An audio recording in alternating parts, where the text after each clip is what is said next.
which I think is interesting. And it's a rationale as to why would you look at another option. That's the rationale. The big picture about opioids, by the way, the real take-home point, they just don't work that well. If this was a new drug on a market, it would never be sold. That's how poor the outcome is with these. Very poor outcome with opioids. It would never make the market as a new drug. It's just it's the only thing we got. So that's why it's sold. True story. I talk in the book about, so how did I land up doing this? In my previous life, I was a social worker, which is where I met my friend Glenn here. He was actually my original supervisor. He turned out well. You got a red tie, you must have.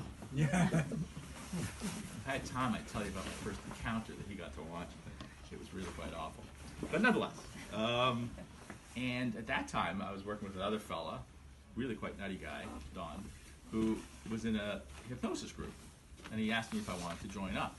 And by that time, I was in my late 20s. I already had a very bad back. My back was killing me all the time, and I had a bit of right-sided radicular pain as well. My leg hurt all the time. So I used to be a gymnast. I used to box.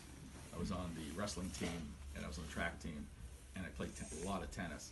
And now I just had trouble walking. And the options weren't great at the time.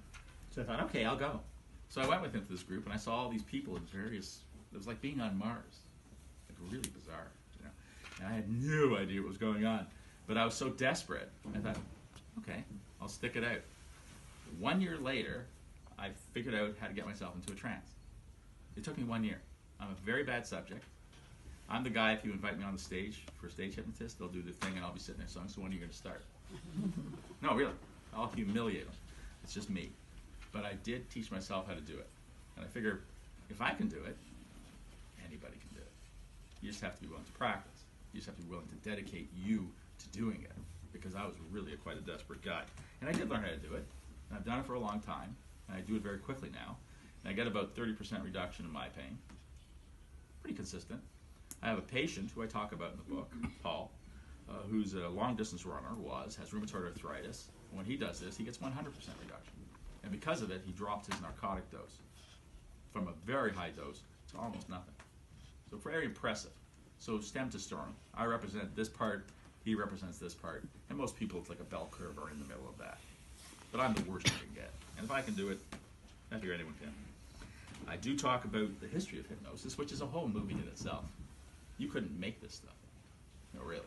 I'll give you a couple of highlights. People are familiar with the word mesmerize.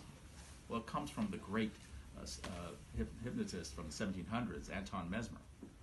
And Anton Mesmer had the ear of the Queen of England, of France, Anne Boleyn.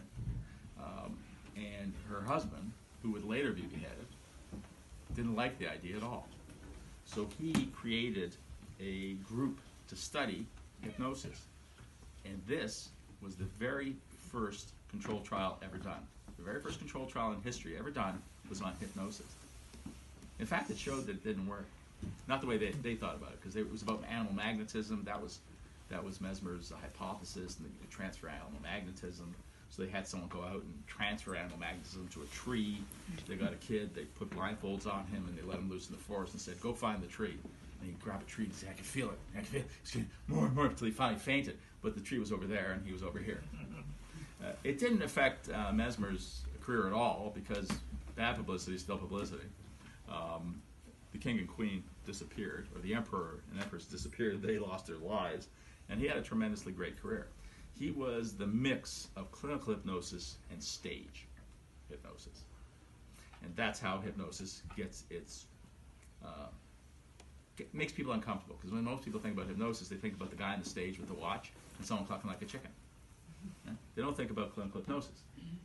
I'm the only guy in the entire region, other than one of my colleagues who doesn't practice it anymore, who knows how to do it. Why? It's a very useful tool. Not that hard to learn. I'd like to say it's really hard to learn. Only geniuses can do it. But I'd be making that up. You can learn how to do it. Otherwise, I wouldn't have written the book. So, but the history's fascinating. I could keep going, but